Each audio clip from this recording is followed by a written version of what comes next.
So, if people read the Green Valley News today, both George and I were quoted. We happened to be in the office at the same time when the young gentleman, Todd, I believe his name, came in from the Green Valley News. If you read it, I was quoted as saying that we will find something good in this and move forward.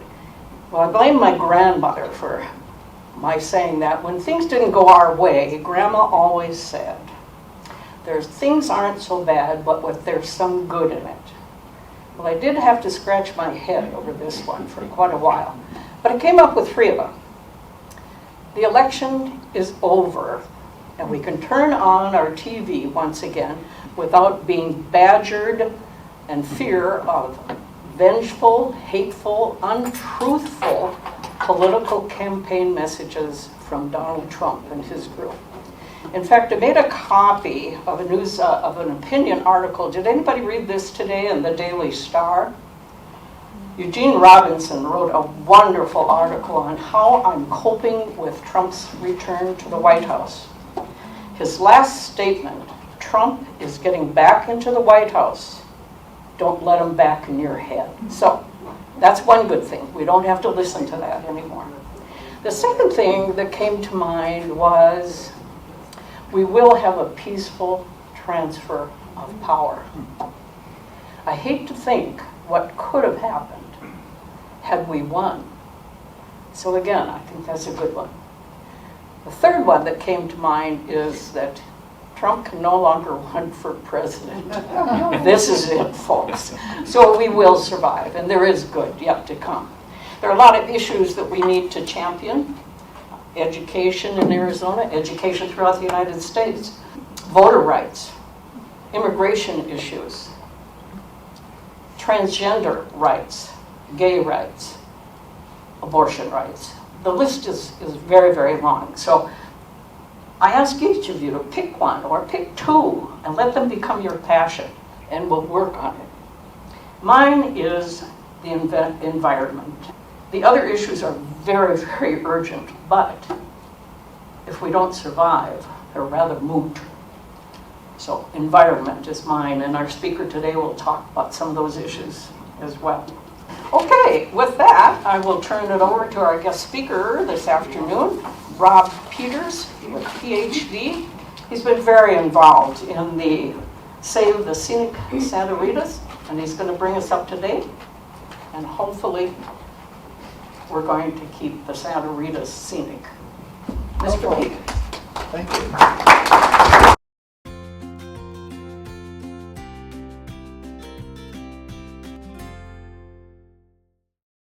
And speaking of the economy, this is a report that we commissioned with a top economics consulting firm called Power Consulting.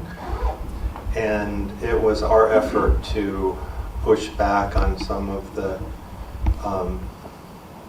PRBS from Hudbay about, like, their position is that Pima County is in terrible shape financially, despite, as these guys point out, Pima County outperformed the rest of the U.S. on the past 8 recessions, either didn't go down at all or bounced back ahead, so that's really not true. But what their message is that Pima County is just in terrible shape financially, and without those 430 mining jobs, we will go down the tubes. Those 430 jobs are less than 0.1% of the jobs in Pima County.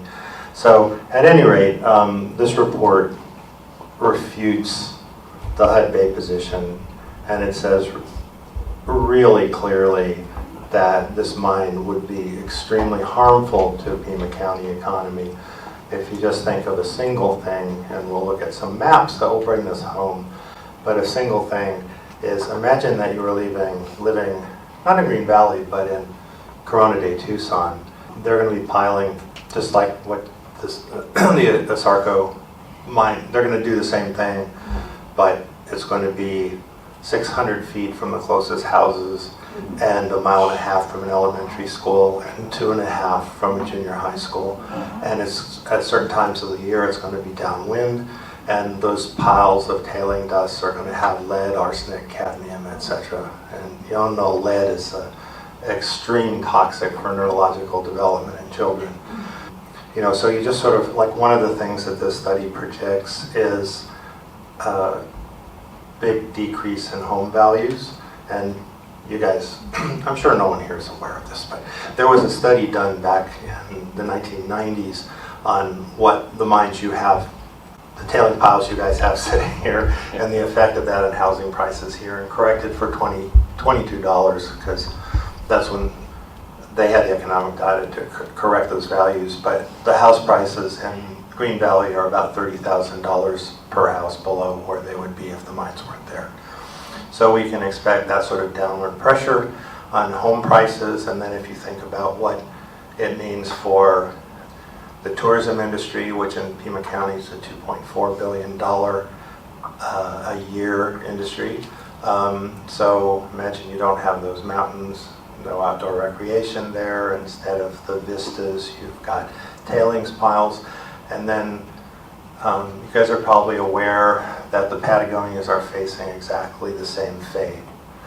And there's a Australian company there, South 32, which is basically going to take down the Patagonia mountains and replace them with giant pits and tailing piles, just like what will happen in Santa Rita. So if you imagine sort of collectively what all this means for the economy and the tourism industry in particular and outdoor recreation, it's a pretty dire forecast. So if you're talking to your neighbors, you know, and they say, oh, you know, they've been swallowing Hudbay stuff or South 32 stuff, that you can push back.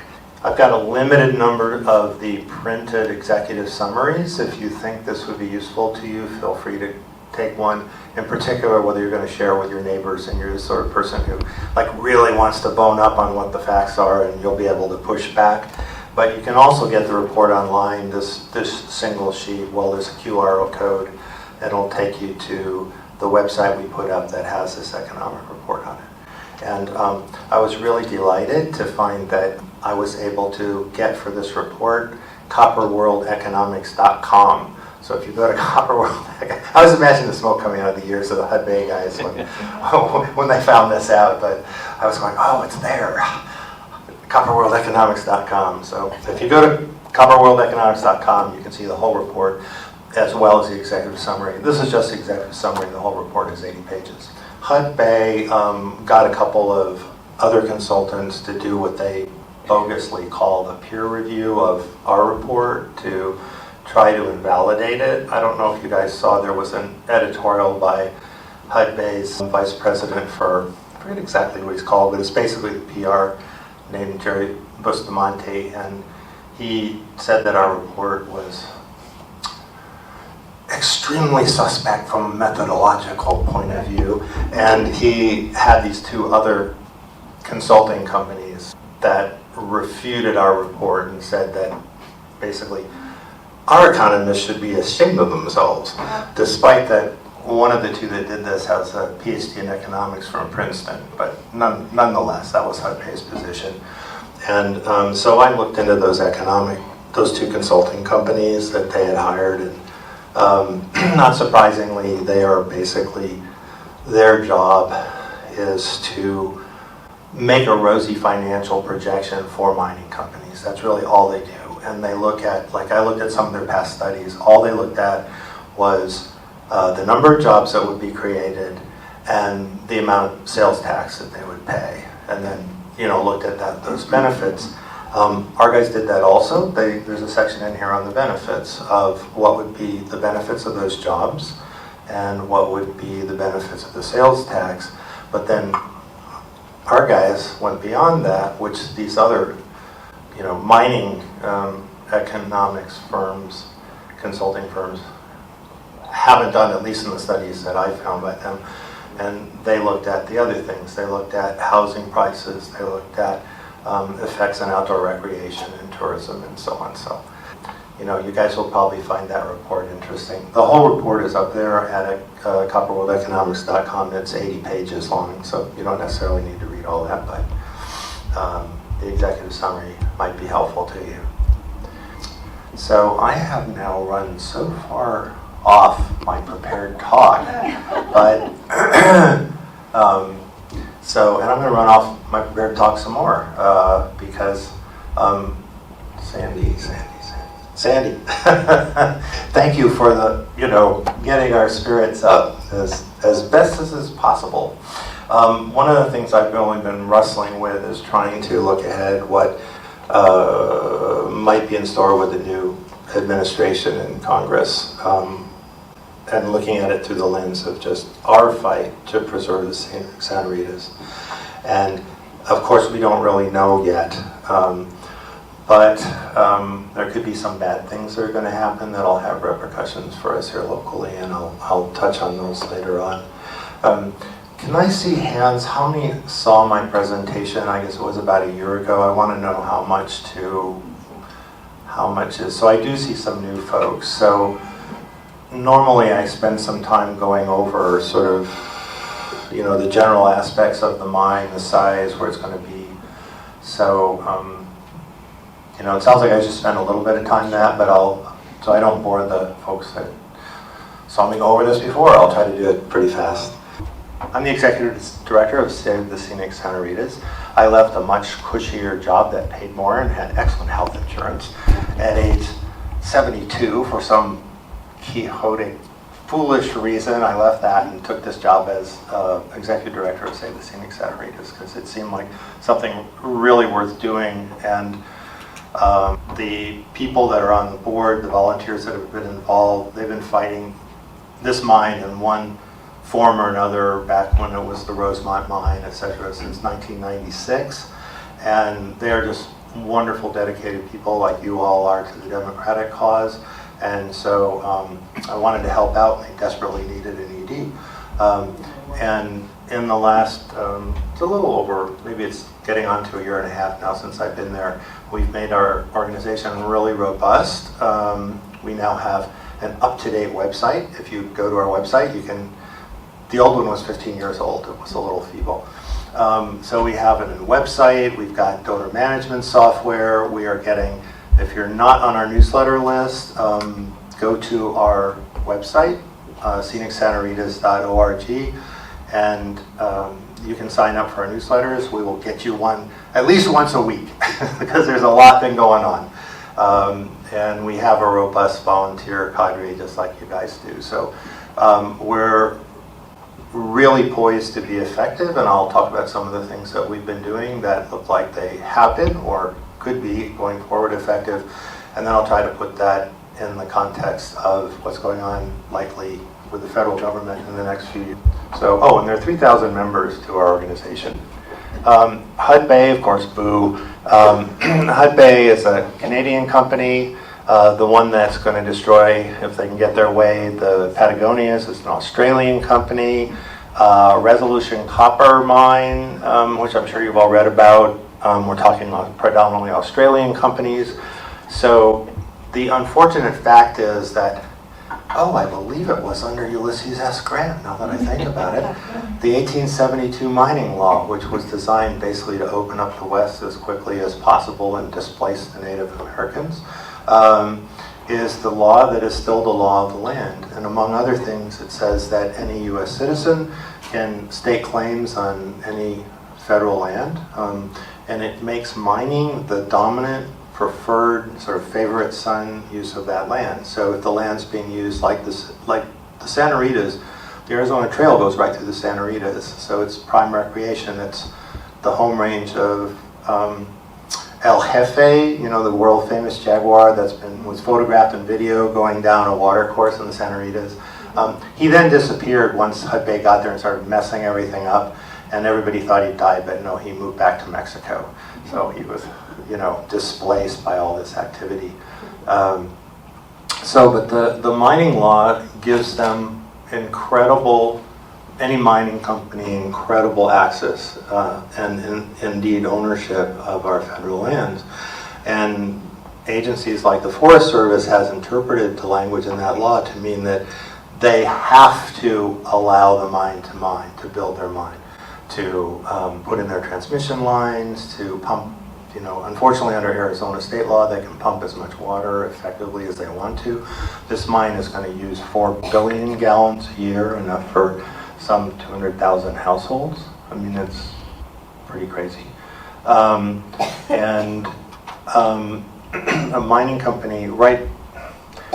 I have a certain feeling that this is, with the new administration, this may be overturned. There's something called patenting claims, and what under the 1872 mining law, if you stake a claim and then if you find some more, or you do some sort of improvement on it, like you build a shack.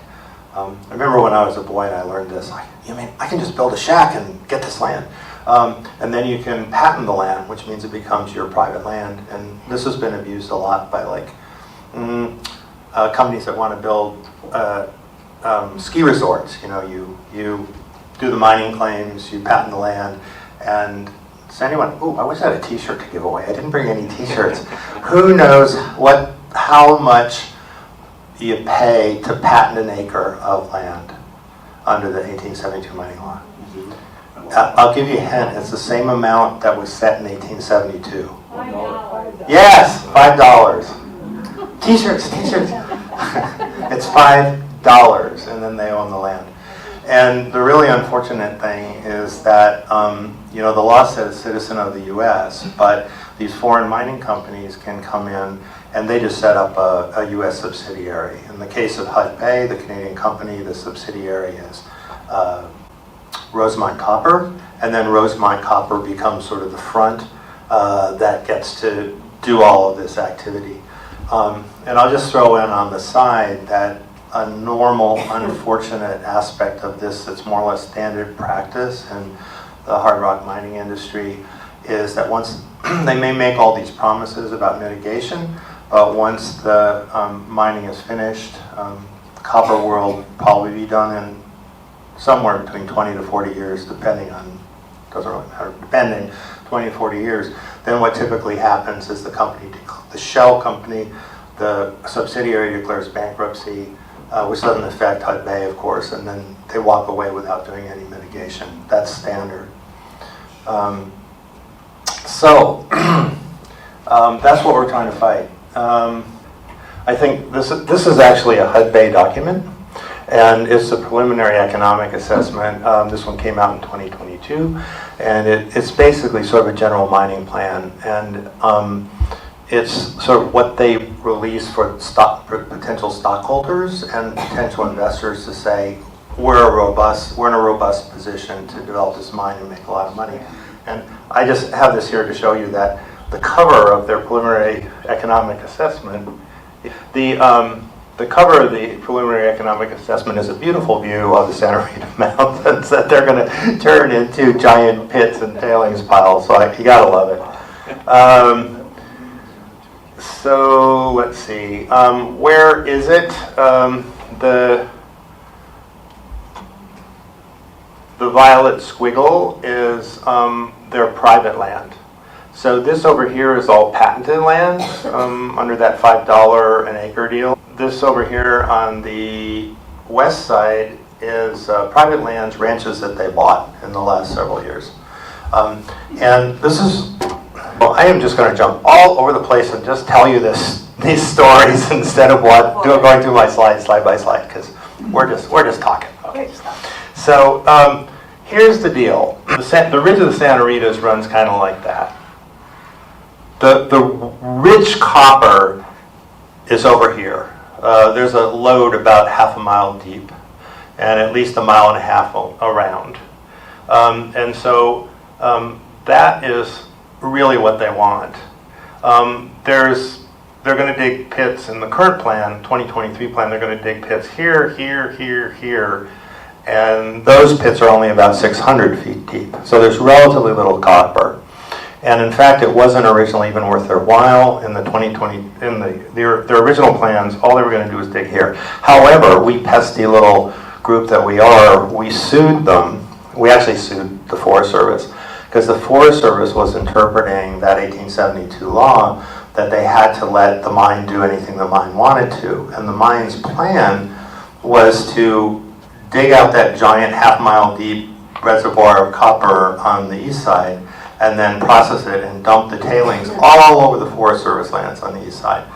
And they were going to fill up, do y'all know where if you're going down Highway if you're going down Highway 83 and between the mountain and the highway, there's a valley, the Rosemont Valley, gorgeous valley, and you look across and you see the mountains. Their original plan was they were going to fill that valley all the way full of tailings. So like, you know, all the way to Highway 83 would have been filled.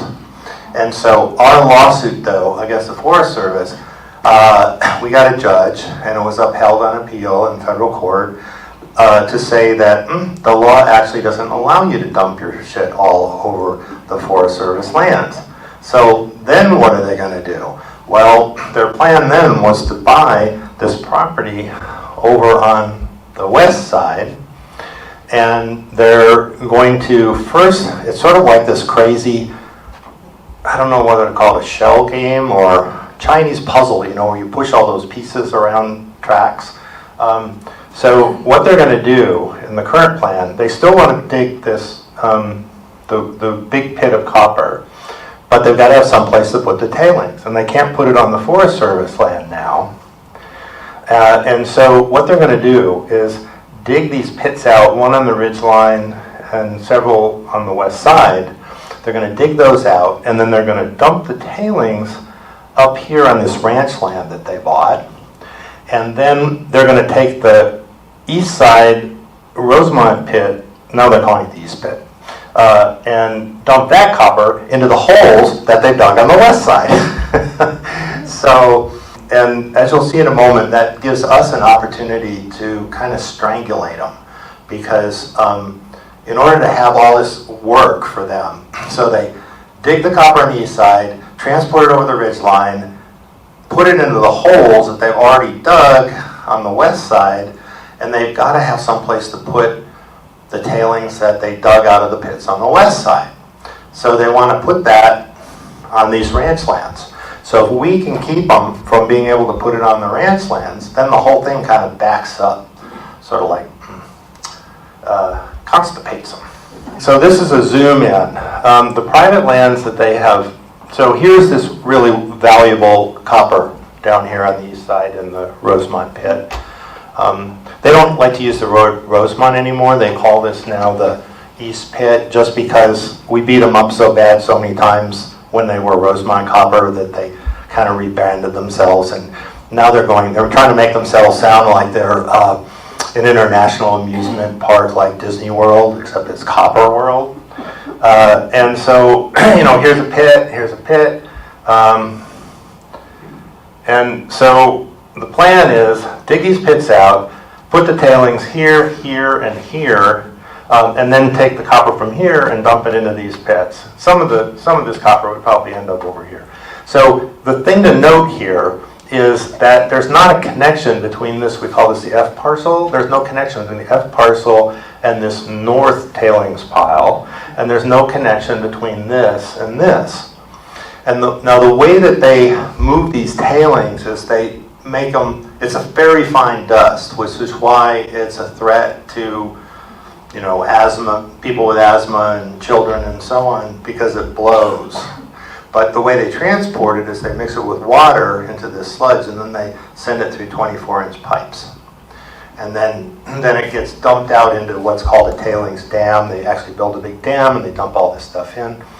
And so that is what they want to do. This is just to show for size how big that east side pit would be. Oh my God. It's huge. Here's A Mountain. There's the top of Tucson. So this is half a mile deep, mile and a half around, just to give you an idea of the size of the thing. So what we're going to look at now is Corona de Tucson. This is the north tailings pile where they want to put all this stuff. So imagine there's a pile 500 feet tall there of this toxic dust. And this is that north tailings pile. And this is Corona de Tucson. There's Copper Ridge Elementary School, there's Sycamore Elementary School, and Copper Foothills Middle School.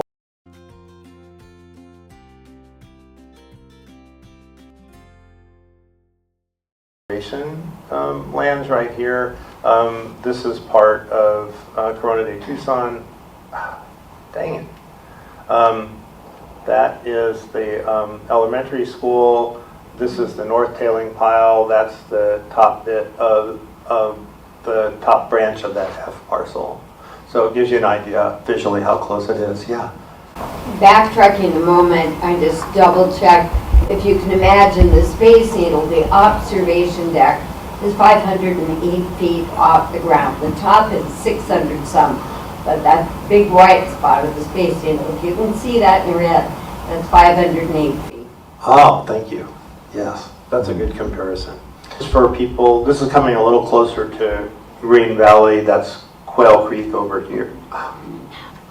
Quail Creek, straight across, 8 miles, that's where the mine is. So a lot of people's views out their backyard or whatever will be looking at the mine. More artist renderings. This is what the west side again will look like. That's those 2 tailing piles we just looked at. This is actually the ridge line, so after they're done, they'll be disappearing the ridge line. This is from the east side, so this is the Rosemont Valley that they want to fill with tailings if they can get their way, but our lawsuit stopped them for the moment, and that's that 1.5 mile wide pit. That's just another view of what it will look like from if they get to put the tailings where they want to on the east side. That's what the west side looks like right now. That's all mining exploration, and these are all drill pads where they drill down to assay the copper, what resources are there. The 1872 mining law gives them an absolute right to do that. Forest Service, BLM, they can't say no, no matter what kind of damage will be done. And they went crazy. This is all in like the last 2 years or so.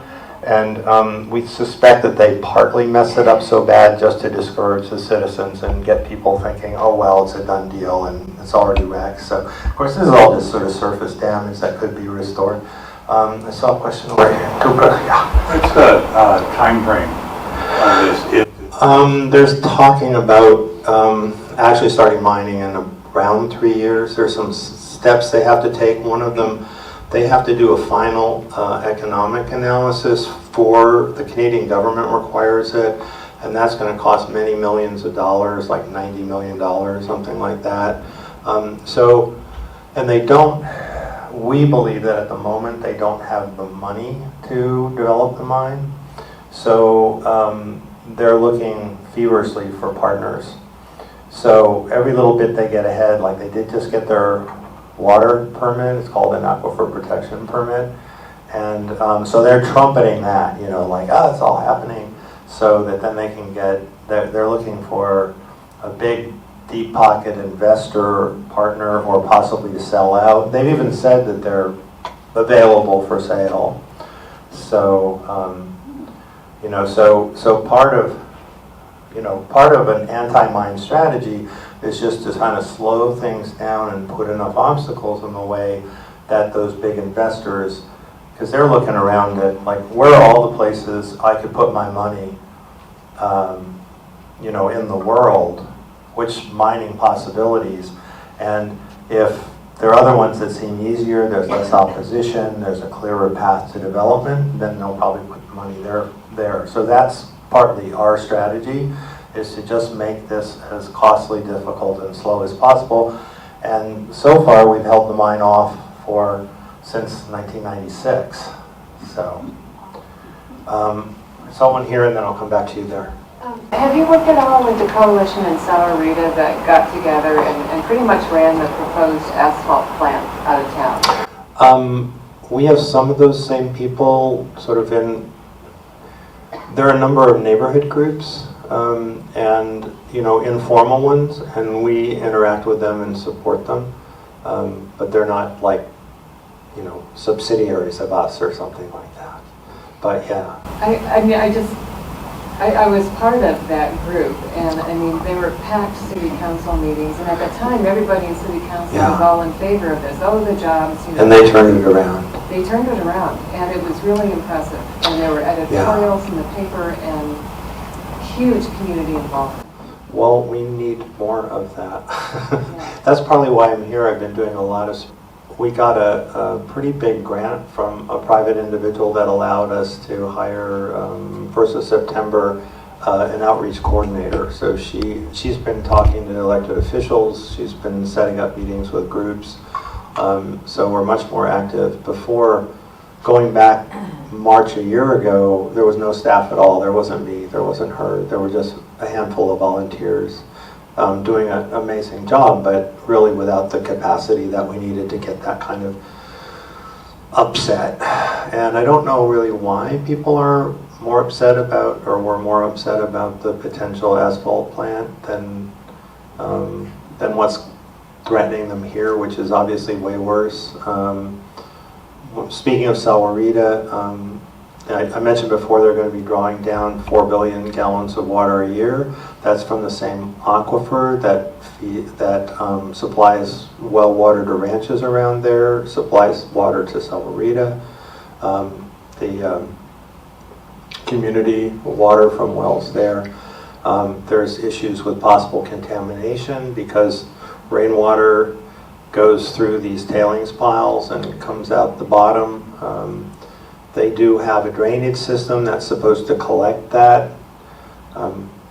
Let's just say we're not too pleased with Arizona Department of Environmental Quality. I had a meeting along with some other enviros with the new head when she came on, Karen Peters. And one of the things she said to us that she was instructing her staff to stop referring to the mines as their customers. That's the attitude that they've had. Yeah. So when the 1872 mining law was written, that is at a time when it was underground mining, but now that same law is being applied to open pit mining? Yes, there's no distinction. And you guys probably know the Great Seal of Arizona has a little mining dude with a pick and shovel on it. You know, but it's not a dude like that with a long beard and a burro anymore. Yeah, it's these. And there's a whole other thing there about how many jobs there really be, because the mining industry is becoming insanely automated right now. You know, the diggers, the transport trucks, all of that's being run now by some version of AI. And like I just read a paper, a study was done in Australia on the Australian mining industry, and they're looking at, within the next few years, a 40% job drop in the number of mining jobs in Australia. So something else to consider. Let's see. I sort of talked about all these. One thing I really want to talk about, because this has national implications, is the site, and I'm trying to keep an eye on the time. I can't quite see it with the shine. You're good. Quarter till. Okay, I'll You got try. more time. I'll try to speed up. So, Hudbay and other copper companies in particular, but also, you know, molybdenum, I can never, you know, uranium, etc. They're consistently making this argument that, you know, rare earth minerals, copper, etc., are essential for the green energy transition. And I'm somebody that started first writing papers, publishing papers in the 1980s about the effects of global warming on natural ecosystems. So I've always been really focused on that, and I know how important it is to get us off of fossil fuels. But this idea that we need copper, and Hudbay trumpets this all the time, and it's complete BS. Cinema and some others tried to get the USGS to list copper as a critical mineral, writing a letter last year to the head of USGS specifically asking that copper be added to the list of critical minerals. And the head of USGS declined because, according to their information, there is plenty of US copper or copper available from safe partners. We've got a good supply chain. There's, in the foreseeable future, there's not going to be any shortage of copper. So that's BS. But the reason that Hudbay and Cinema and others are pushing to get it listed as a critical mineral is because that gives them tax breaks or even grants from the federal government. So that's the big push there. I'll skip over this, but there's a little bit of confusion because the Department of Energy maintains another list in which they did list it as not critical, their term. There's another term they use instead of critical, but relevant? Yes, relevant, good. My slide's wrong. But at any rate, so that's been cited a lot by the pro-copper people, that it's on the DOE list, but the DOE list, when you actually look in the report, it is listed, but when you actually look at the report, it's not critical in the short term or in the midterm, and they actually make no projections of long term. So it's a very weird conundrum that confuses things. But the point to make here is these are copper prices since 1999 up to 2022, and you can see they go crazy. They're all over the place. They're from a high of a little over $5.50 a pound to down here actually below $1.50 a pound. I mean, that's back there around year 2000, but nonetheless, I mean, look at this, 2008. So copper prices jump all over the place. And one of the assertions of Hudbay is that they're going to be so great for a local economy because they're going to provide these 430 jobs, and then there'll be some subsidiary, secondary jobs of people that like sell food and gas to the miners in theory, but their projections are crazy exaggerated.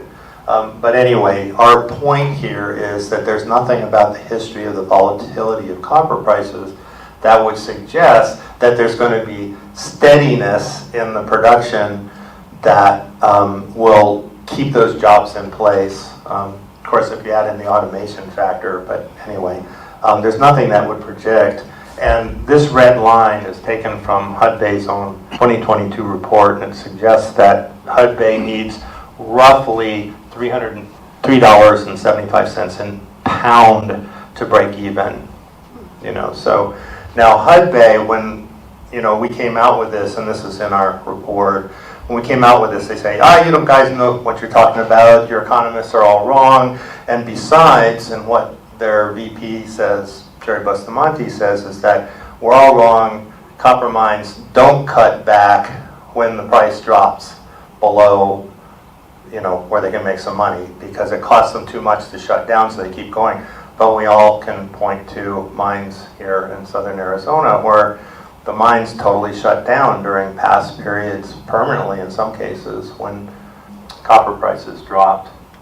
We talked about home prices and recreation.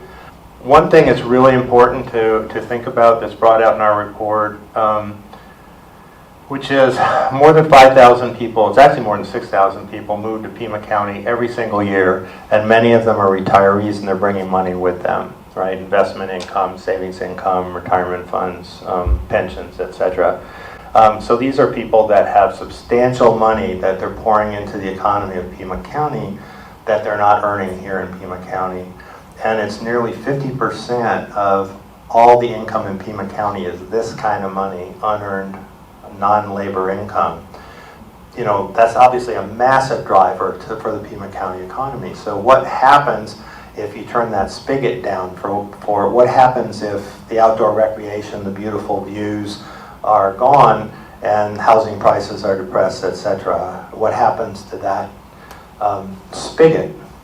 And one of the things our economists calculated, if these are over the 20 years, the next 20 years, 128,000 people would move here. If only 2.7% of the people who were going to come here decided, maybe I'll go someplace else where there isn't mining everywhere, they decided not to come, that would offset all the benefits from all the mining jobs that they're projecting to get.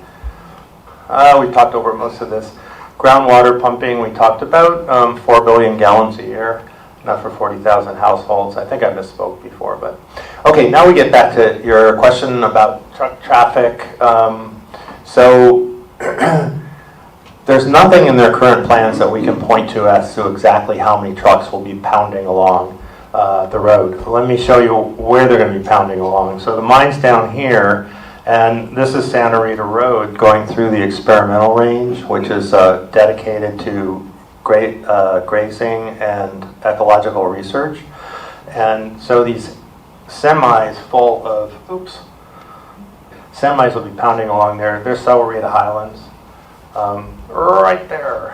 We've got several more photos like this of Hudbay tankers or not tankers, but semis or whatever, turned over on the highway near Hudbay Mines. So accidents do happen. Like I said, we don't know from their current plans, there aren't estimates in there as to how many trucks. But if we go back to an environmental impact statement that was done for plans for the old Rosemont mine conception back about 12 years ago, they were talking roughly 100 to 120 trucks a year. Now you have to add to that, in the 5th year, they're going to do some refining on site. It won't all go overseas. So they'll refine some of this copper concentrate on site, and that is going to produce massive quantities of sulfuric acid because it's sulfide copper ore. So massive quantities of sulfuric acid. So to the other tanker trucks going along this road, you have to add trucks filled with sulfuric acid. And these are going to go up here, they're going to hit Sahuarita Road, they're going to go that way, and they're either going to go to the Port of Tucson, or they're going to head down to Mexico, which seems more likely. And there's apparently plans afoot to do a railroad line in Mexico that would meet up with the trucks headed down there. Yeah. So to boil it down, is there an estimate to how many trucks a day are going to be making that trip? There's not a good estimate because, I mean, it's a ton of sulfuric acid, but Hudbay's cleverly not telling us how many trucks. So, you know what, that's a good question. I'd have to go look and see. I don't think there's any estimates of the total sulfuric acid production that we could then divide by how much. That's a good idea, though. We should look at that, how much a tanker can hold. But there's going to be a lot. So if you can imagine, like, these non-stop trucks of hauling ore, and this is unpaved road at the moment anyway. So that's one of the things Pima County, right now we're in the process of, they've applied for the ADEQ, Department of Environmental Quality air quality permit, and that's one thing that Pima County, incidentally Pima County opposes this mine strongly, that they brought out in their comments, is that the dust off this road is going to be phenomenal. Question back here. Yeah, these are both, there'll be spills. That's inevitable with these trucks. And they fall under hazmat. Who pays for the cleanup? Yeah. I mean, if they spill this stuff on the ground or the sulfuric acid, that's a hazmat situation. Who pays for that? I do not know. Yeah. How easy is it to insure a mine? Because, like, it's really impossible to insure nuclear companies, you know, I mean. I don't know that either, but there are so many. Okay, you're giving me lots of. I was trained as a research scientist, so you're. I'm going to go madly research all this. I don't know. I mean, like, they're making an obscene amount of money, though. So. But you're going to have insurance, and probably self-insured. I don't know, but you My know. assumption is, since they're on state or county highways, the county will take the expense, will take the brunt of the expense if they can ever recoup anything from Rosemont or Copper World. And so it's you that's insuring it. I'll just really skip over this and just say that I looked at a bunch of research that was done on mine tailings around the world, and typically they were finding the heavy metals that were in the mine tailing dust up to 30 to 50 miles away. We're getting close. Why don't we leave another 10 or 15 minutes for Q&A? Okay, let me just see if there's anything critical. Actually, there is. Sorry, I can't. I have about 2 more minutes or 3 more minutes.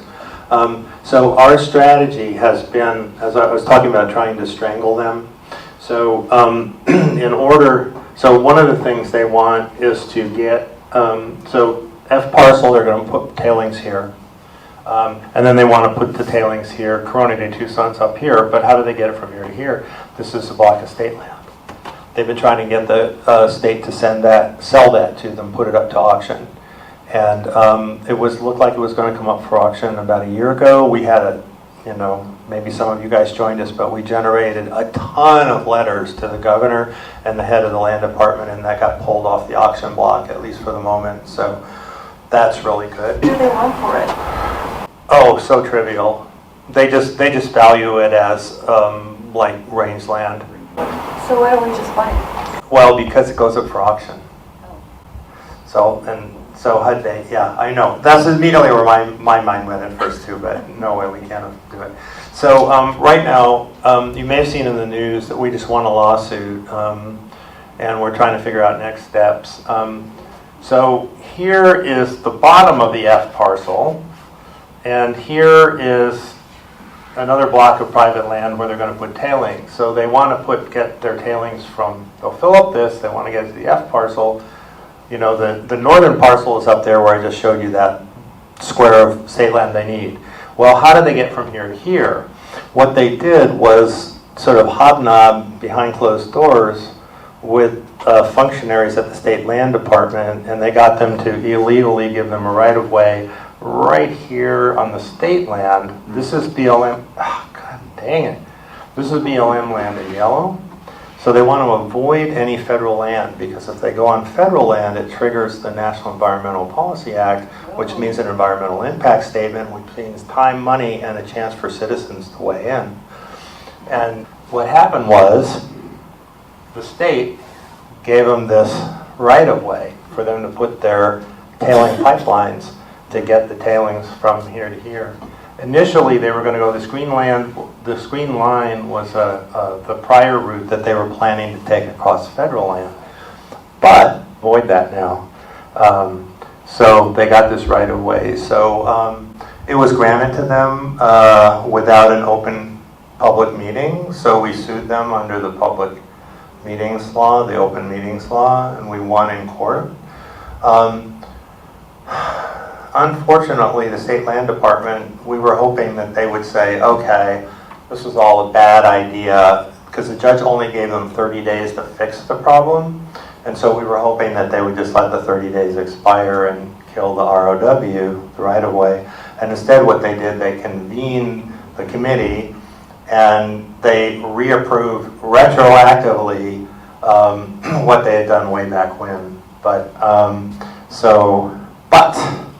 we are on the case, and we've got some other strategies, and because if this can be invalidated, then they can't get to here, and that'll really strangulate them. So that wrecks their whole plan of getting from digging out the rich stuff on the east side in the Rosemont, getting it over the mountain, putting it in the holes that they've dug on the west side, and then the stuff that was in the west side holes goes here and here. Well, if we can stop this, the whole train stops. So that's kind of what we've been trying to do. And just the last thing to tell you, though, we are trying to figure out. Give a donation. That's an important slide.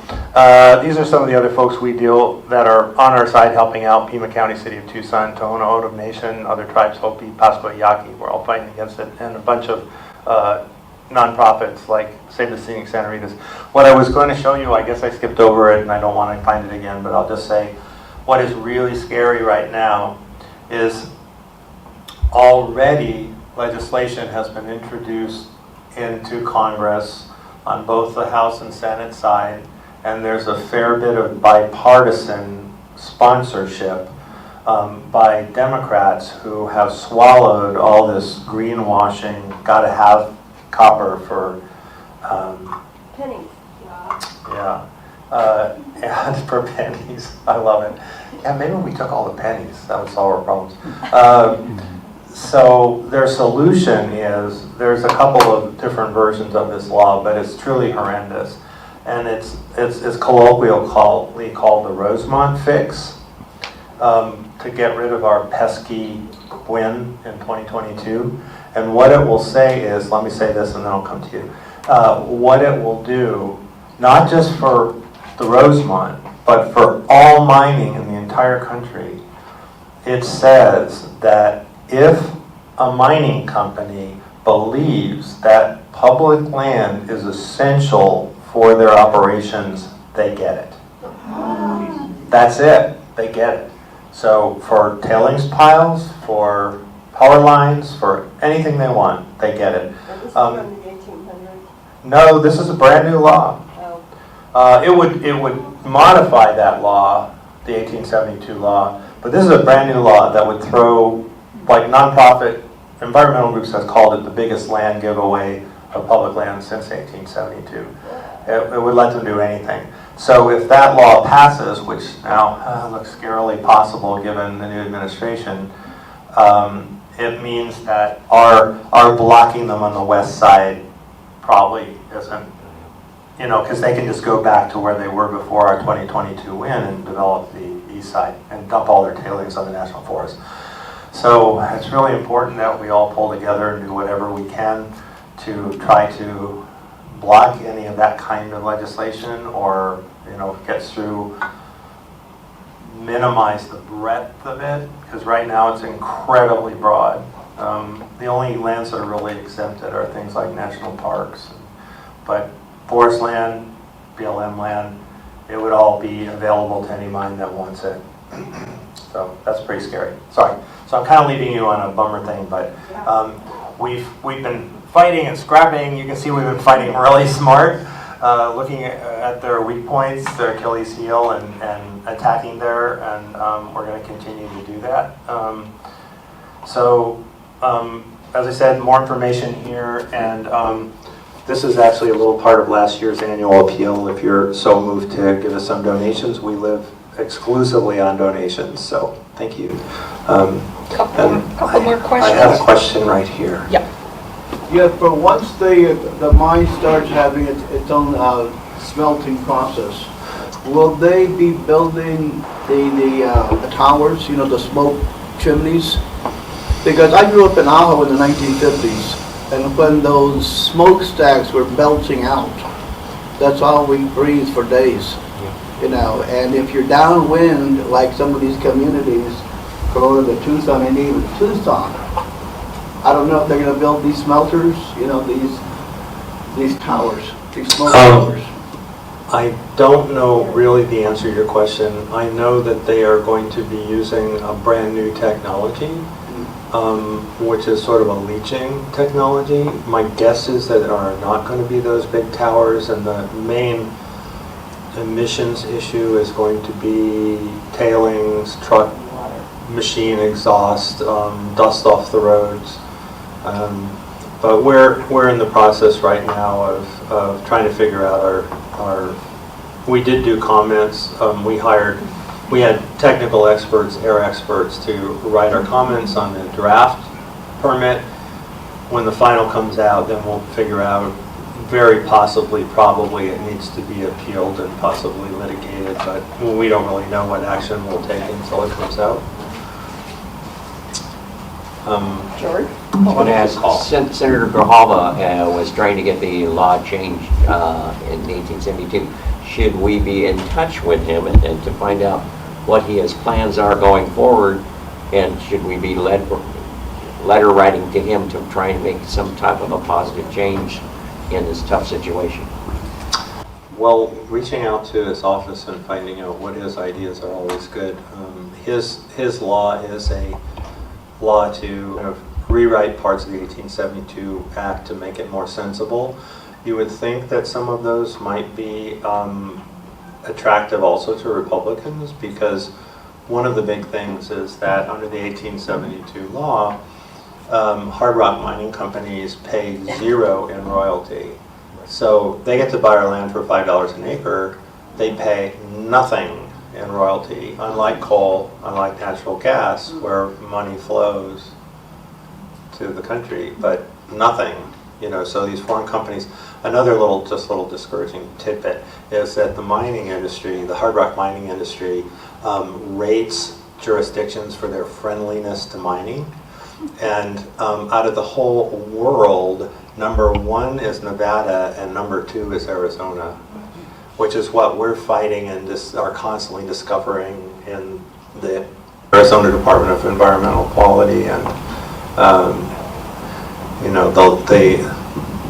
the land bureaucrats in the land department, that things are really tilted toward the mine. Two more, and then we'll. So, their marketing and this new law is based on we need green energy, climate change. We got hypocritical Democrats against this mining. But the reality is, they say they're gonna sell the minerals, copper and whatever else, on the open market for whatever use it's used for. There is no guarantee any of this or a percent of it's gonna go for green energy projects. And so it's completely false marketing when they say we gotta do it for them. Yeah, I mean, I guess their argument is that there'll be various needs for copper, and because of green energy, the overall demand will go up, and we've got to satisfy it. But at least for the U.S., as I said, the USGS sees no shortfall even in the midterm. So, yeah, your point is well taken. There's not really a need to produce it. And I will say that one of the things that has struck me since I've been involved with this issue is the real problem is that there's no national strategy for how and where to mine. Like, if this was you and your household trying to make some decisions, you would go, okay, where are the best sources for copper? Where can we do it for the best economic return and the least harm to human health and the environment? But that's not how it is at all. It's like this crazy free-for-all land rush where any company can come in and go, and their only criterion is where they're going to make the most money. So they just come in and they go, oh, we can do great in the Santa Ritas, and that's it. There's no federal government oversight that's trying to say, Santa Ritas is a priority place to, that isn't happening at all. Not at all. And for example, there are a lot of mines that in the last year, big copper mines that were operating under capacity in the last year for a variety of reasons. And so, if you were doing a national strategy, you might say, how do we increase capacity? If we really think there's going to be a copper shortfall, how do we increase capacity where there's already mining, there's already environmental destruction, people have already moved away or adapted to the health issues? Why destroy the Santa Ritas? But that's not how our country works with respect to mining. There's no planning at all. It's just 1872 land rush free for all. One more, then we'll have to. I have a question about that square. Yeah. How big is that? It's not real big. I think it's like 60 acres or something like that. Because I'm from Colorado, and we had a bunch of people come out around I can't remember the name of it, between Denver and Boulder. There was a nuclear trigger plant, and we had a bunch of people come out, and we literally held hands around the whole environment, and I know it was bigger than 60. So maybe we could get a protest going on there, on that one little corner. You can lead it. Okay. But seriously, we do now have an outreach coordinator that's trying to work with citizens to do all sorts of things. And one of the things on our list is to do some sort of action. Hands around the Santa Rita sacred spot. We're going over. Okay, Chris, this is a short one? Just short. Yeah. Oh, yeah. Rob, I was reading these presentations that the public were invited to. The ADQ ones, you mean? Earlier this year, yeah. And you may be aware of this, but one of the questions I asked the ADEC people, one person, was how often do they ever deny an application? And he said to me, quite frankly, he says, I've been doing this for 10 years, and we've never, ever denied an application for a permit. So that sort of speaks a little bit to your comment about the politics behind this stuff. Indeed, when you've got staff who is looking at the mines as their customers, they're seeing that their job is to do whatever they can to facilitate the mine meeting whatever minimal guidelines the state requirements the state's put in place. Yeah, and Speaking to that, one of the things that really floored me was, okay, so giant tailing piles, water percolating through, getting into the groundwater, contaminating the aquifer for Sahuarita and Green Valley as well. Bad thing. So we were saying, and we hired experts at this, expert hydrologists with specialty in mining, and they said they got to put liners underneath. It's just standard, you put giant plastic liners. Well, instead, Hudbay is putting in, they don't want to do liners, and they came up with a lot of reasons why not. And instead, they're putting in this weird pipe drainage system where the drainage will go into the pipe and then they'll pump it out. Well, they'll maybe I don't know, they'll maybe reuse it, but at any rate, and the theory is it won't get into the groundwater because they'll keep pumping it out. So I asked them, by your own statements, a liner would be more effective at keeping this stuff out of the groundwater. Not a lot more effective, but a little bit more effective. So why aren't you requiring liners? And what they said was, we are not required to require the mine to use the best system. It only has to be a system good enough that we believe that it's not going to exceed the standards of the Clean Water Act. So they're not saying, hey, let's make sure we keep everybody safe by requiring the safest technology. Instead, they're saying, we're just going to, as long as it meets, we think it meets, and the modeling's pretty much all done by the mine. So as long as the mine convinces us that it's going to meet the clean water standards, then whatever technology the mine wants to use is okay. Last question. Is there any money to do like a television or internet ad campaign to raise awareness about this? I'm struck by how many people, neighbors, friends, whatever I talk to, who really are not aware of what's happening in the timeline or the impacts, pretty much any of it. And so I just wondered if there was a way to reach folks. We do what we can by sending out our constant newsletters, which we hope people will forward. We're doing outreach like this. We don't have really an internet ad campaign. I mean, our whole budget 2 years ago was $60,000. We're doing better enough, just barely to pay, and actually we're dipping into our reserves to pay 2 people's salaries. So that's not even sustainable in the long term, but our board believes that this year and possibly next year are absolutely critical. So they're dipping into the reserves that they've collected over 20 years. So, but we're meeting right now with, over the next couple of months, we have a person who lives in Sahuarita who runs a very effective sort of national consulting firm that helps little struggling groups like us, usually just much bigger groups, but helps people to try to raise more money.